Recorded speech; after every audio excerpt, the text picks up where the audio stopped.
Hello students, आज हम thermodynamics के एक और इम्पॉर्टेंट टॉपिक हीट कैपेसिटी ऊष्माधारिता को डिस्कस करेंगे। हम जानते हैं कि किसी पदार्थ का ताप यदि हमें एक टेम्परेचर T1 से T2 तक बढ़ाना है तो उसके लिए उसे ऊष्मा देनी होती है, और हर पदार्थ को एक पर्टिकुलर टेम्परेचर तक हीट करने के लिए हमें अलग अलग अमाउंट ऊष्मा देनी पड़ती है, क्योंकि हर पदार्थ की प्रकृति अलग अलग होती है। तो ऊष्माधारिता यानी ऊष्मा का धारण, तो कोई पदार्थ एक टेम्परेचर T1 से T2 तक जाने के लिए कितनी ऊष्मा का धारण करता है, दैट इज़ ऊष्माधारिता। तो मेरे पास डेफिनेशन क्या बन गई, किसी पदार्थ के ताप को 1 डिग्री बढ़ाने के लिए आवश्यक ऊष्मा उस पदार्थ की ऊष्माधारिता कहलाती है। इसे हम सिंबल C बार से रिप्रेजेंट करते हैं।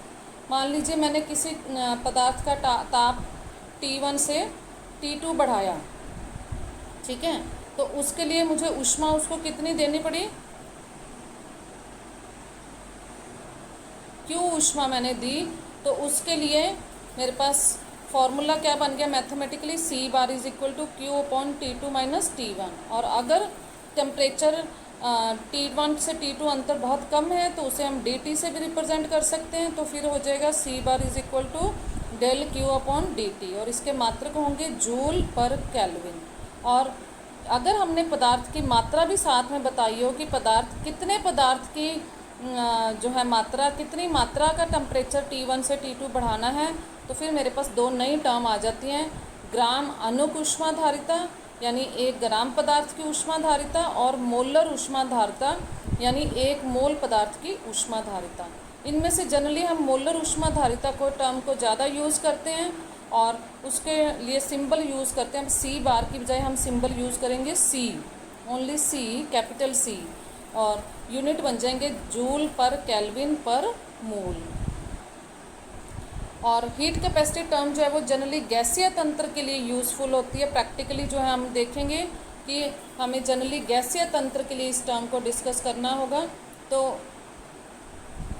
गैसीय तंत्र के लिए मोलर ऊष्माधारिता के मेरे पास 2 मान होंगे, क्योंकि जब मैं टेम्परेचर T1 से T2 बढ़ाऊंगी तो इस प्रोसेस को हम किन कंडीशंस में करते हैं उसके हिसाब से मेरे पास 2 टर्म्स बन जाएंगी मोलर ऊष्माधारिता। जनरली हम स्थिर आयतन या स्थिर दाब पर ऊष्माधारिता का मान ज्ञात करते हैं, तो इसलिए मेरे पास पहली टर्म होगी स्थिर आयतन पर ऊष्माधारिता, जिसे हम रिप्रेजेंट करेंगे CV। V जो है यहाँ पे हमें रिप्रेजेंट कर रहा है कि volume is constant during the process, तो it's the heat capacity at constant volume, और इसको रिप्रेजेंट करेंगे CV is equal to QV upon T2 minus T1। QV हम पिछली क्लास में डिस्कस कर चुके हैं, that is equal to delta E, तो we can write delta E upon T2 minus T1।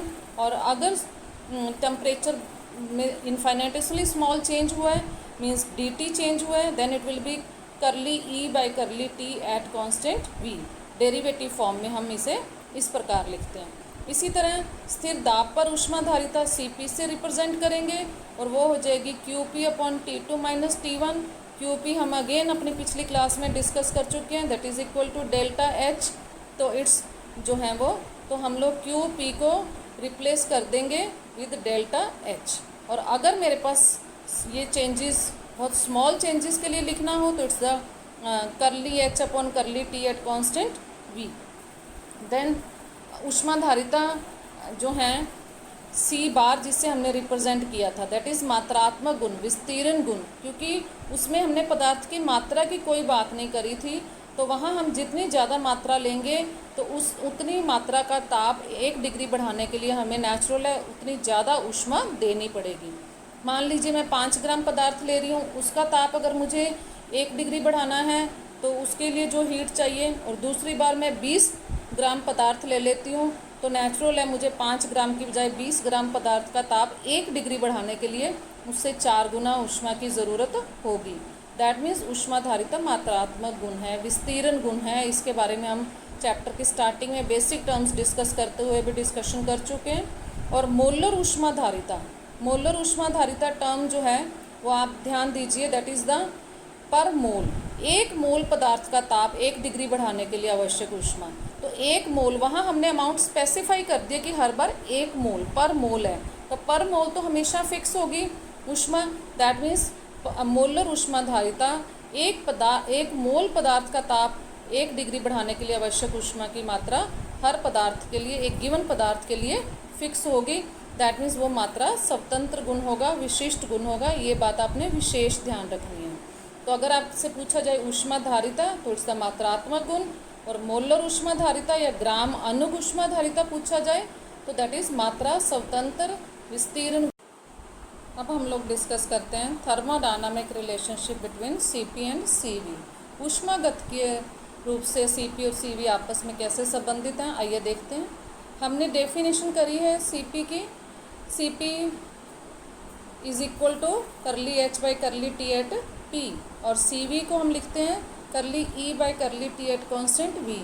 तो CP minus CV will be written as curly H by curly T at constant P minus curly E by curly T at constant we.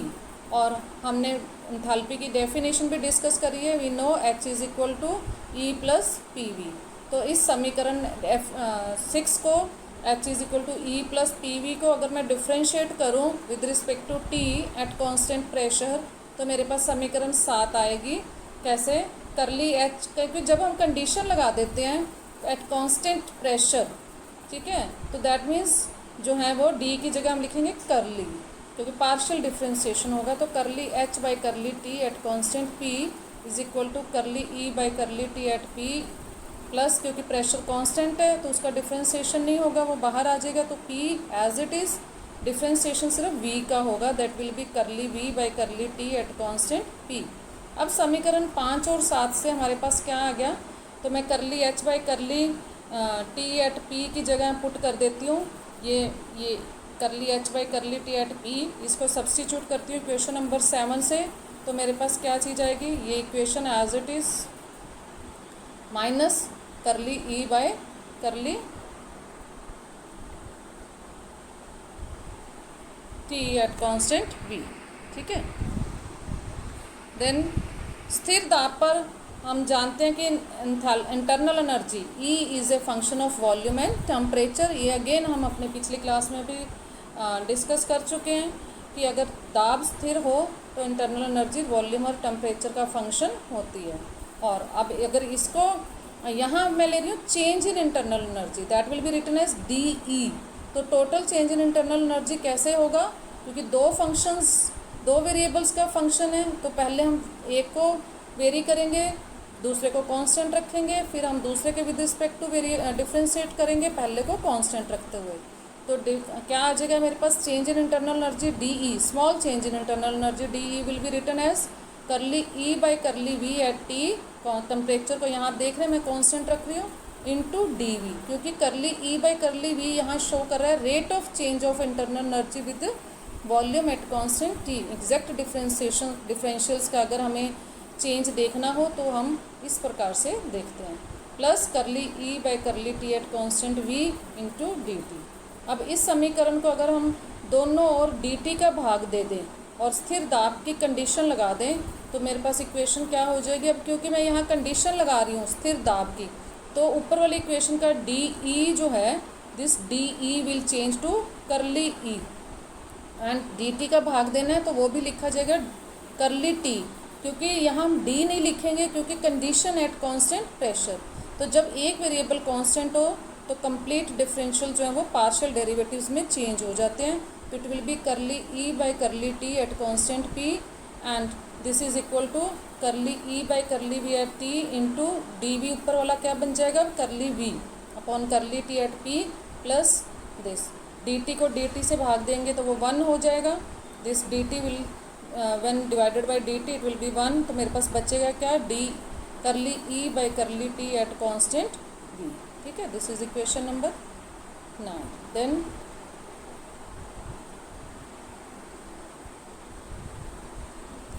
अब समीकरण 9 जो है मेरे पास, इससे मैं curly E by curly T at constant P का मान समीकरण 8 में रख देती हूँ। तो मेरे पास क्या आ जाएगा, C P minus C V is equal to this thing, curly E by curly T at constant P का मान रख दिया मैंने यहाँ पे, और ये हो गया।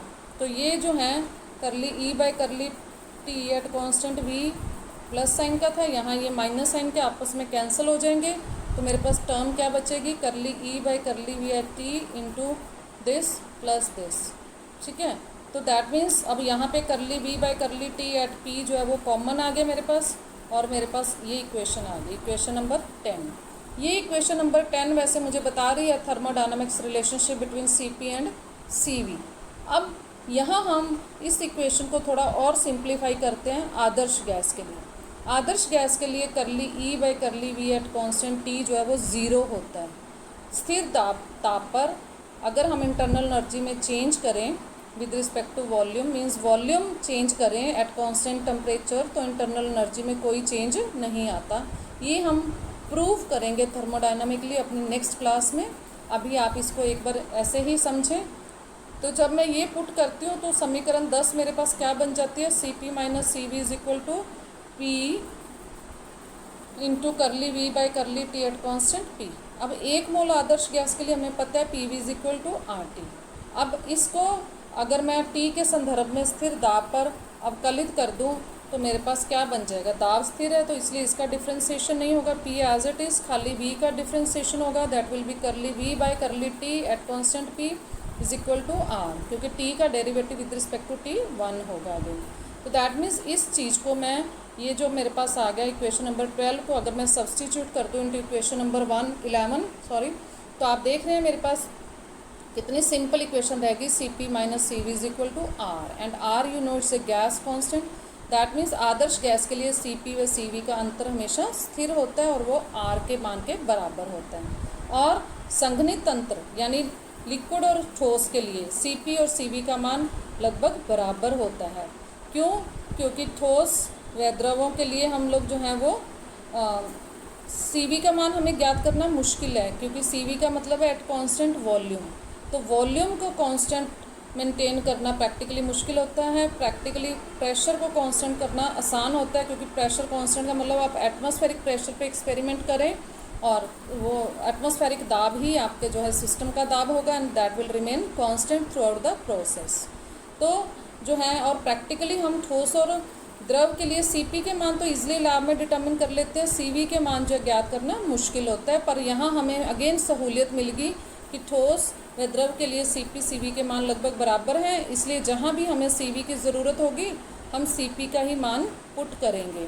क्यों? क्योंकि ठोस व द्रव के लिए 1 डिग्री ताप बढ़ाने पर इनके आयतन में कोई विशेष वृद्धि नहीं होती, मतलब प्रसार कार्य में कोई ऊर्जा खर्च नहीं हो रही। तो और Cp और Cv में फ़र्क ही यही है, हम पढ़ चुके हैं। Cp में प्रसार कार्य ऊर्जा साथ में होती है, इंटरनल एनर्जी प्लस प्रसार कार्य दैट इज़ एंथैल्पी, और अकेली internal energy that is internal energy. तो यहाँ पे प्रसार कार्य में क्योंकि कोई विशेष ऊर्जा खर्च नहीं हो रही, इसलिए Cp और Cv के मान लगभग बराबर होते हैं। ठीक है।